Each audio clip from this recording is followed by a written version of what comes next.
Bill Maher is an interesting person, right? A very interesting person. I would argue that over a decade ago, he was heralded as this beacon of sarcastic, hilarious light for the atheist left, especially after the release of Religulous. It was a nice slap in the face to organized religions, at least in this country. Love him or hate him, you at least knew who he was and where he stood on the issues. But as time has progressed and he's become, well, older and more bitter, he's clearly turned into the boomer that he hates. And when it comes to attacking comic book and comic book culture, he has, man, tripled down now on everything he said back in November following the death of Stan Lee. A moment in time that for many people, myself included, was in time of mourning. This is a dude who had created so many things that people really, really, really loved. And his death was something that should be, well, celebrated and not attacked. And when you had people coming out like day one and doing what they tend to do when somebody of importance dies, which is find every character flaw they can and then shine a spotlight on it to go, haha, look at what kind of an asshole this person was. Bill Maher took a moment and not necessarily attacked Stan Lee, but definitely chose the wrong moment to attack comic books. Now, he did talk about this in a blog post. Then he doubled down on that when he was interviewed by Larry King a few weeks later, where he claimed he had absolutely no understanding, no knowledge of this potential backlash against him, even though the entire comic book side of things on the internet, especially here on YouTube, were just like, Bill, you done goofed, Bill. And then he doubled down on it once more. So he came back, and last night on his show, he actually addressed it in an editorial. And I'm just going to read you his words because I don't want to show the footage or else, HBO is going to come down on me like the force of 1,000 angry gods. But he says here, tonight's editorial is about Stan Lee, who, if you missed it, died in November. A few days later, I posted a blog that in no way was an attack on Mr. Lee, but took the occasion of his death to express my dismay at people who think comic books are literature and superhero movies are great cinema, and who in general are stuck in everlasting childhood. Bragging that you're all about the Marvel Universe is like boasting that your mother still pins mittens to your sleeves. Right. Okay. And boasting that you're a stoner is like admitting that you've just got, no children in your life. I guess. I don't know. I don't have a good joke for that one, but it's stupid.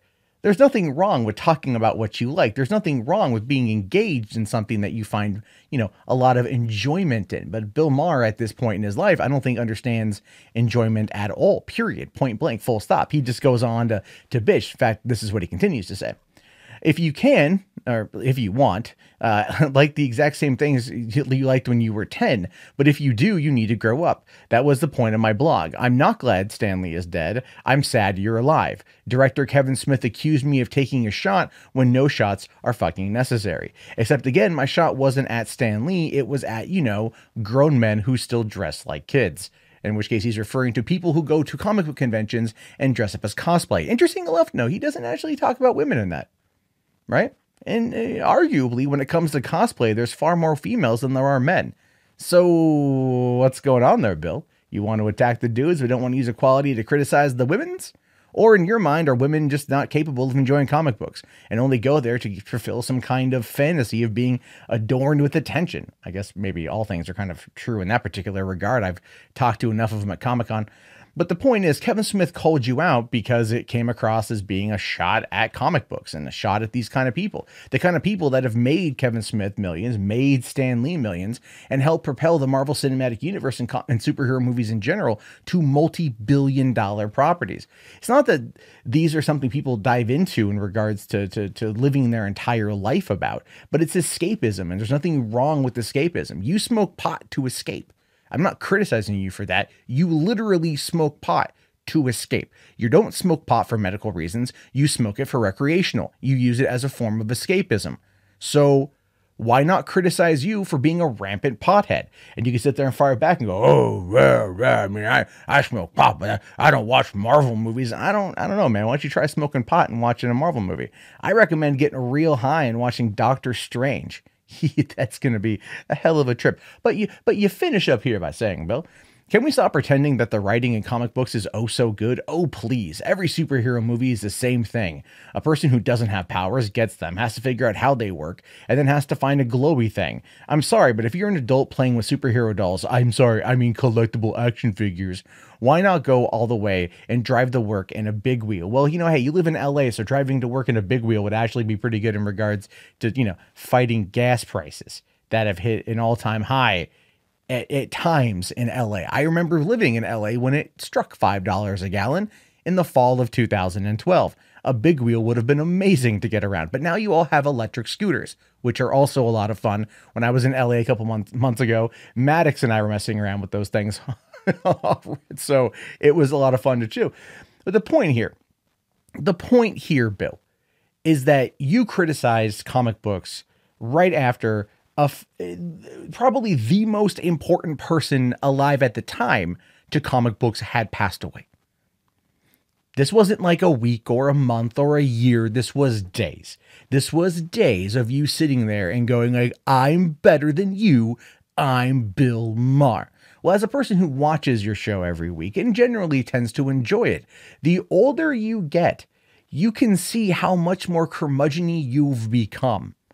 You took a shot at a 16-year-old kid last night, the kid from Covington, the kid who you basically made it out to be like the kid deserved to be punched in the face. Now, I said the kid had a smug, punchable face, but I immediately followed it up by saying, don't actually punch the kid. I'm clearly making a joke. But you want this kid to be beaten. You want this kid to be assaulted by a crowd of people. Never mind the fact him and his friends were being, verbally accosted by black Hebrew Israelites. I can't even pronounce the word right now, but black Hebrews. They're crazy dudes. And you even acknowledge that they're crazy guys.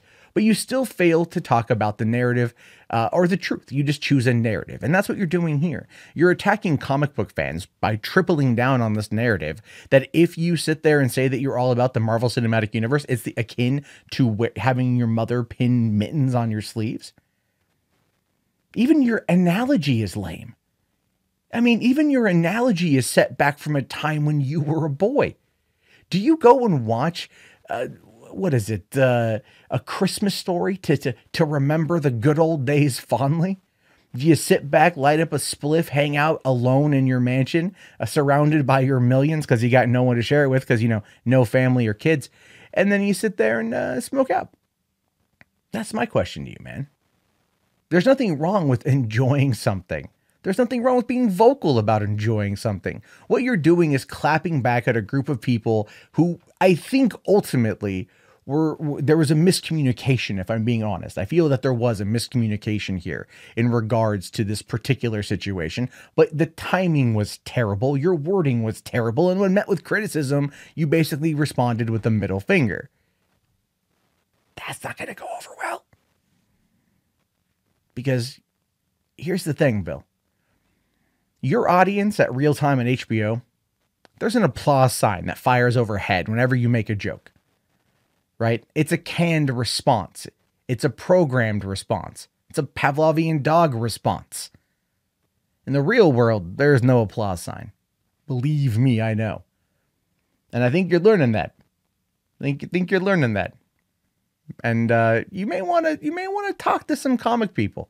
You may want to bring them on your show to discuss how comics might actually talk about current day situations. Now, there are people out there who would argue that comic books dealing with politics is a no-no, depending on the type of spectrum, where they sit on the spectrum. But I do think that ultimately comic books have been a way to tell stories that are politically charged in the current climate. And there's nothing wrong with that if handled in a way that's not attacking, but necessarily explaining and trying to weave a good tale around it.